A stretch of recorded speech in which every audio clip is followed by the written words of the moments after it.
বন্ধুরা, এর আগের ভিডিওতে আমি তোমাদের জানিয়েছিলাম স্টার জলসায় আসছে নতুন একটি সিরিয়াল ঘূর্ণি, যার টিজার আমরা ইতিমধ্যেই দেখতে পেয়েছি, যেখানে একজন মেয়েকে দেখা যাচ্ছে জার্সি পরে ময়দানে সম্ভবত একজন ক্রিকেটারেরই কথা এখানে দেখানো হবে। বন্ধুরা, এর আগে আমি তোমাদের জানিয়েছিলাম এই ভিডিওতে নায়ক হিসেবে দেখা যাবে নীল ভট্টাচার্য এবং নায়িকা হিসেবে হয়তো রেশমা মণ্ডলকে দেখা যেতে পারে।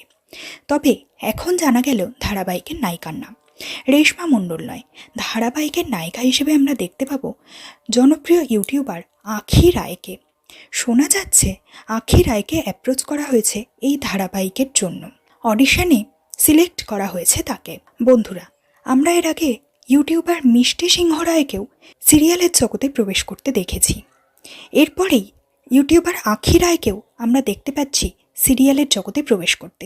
তো বন্ধুরা, আমরা কি সিরিয়ালে সত্যি সত্যিই আঁখিকে নায়িকা হিসেবে দেখতে পাবো, নাকি আবার আসবে অন্য কোনো নাম?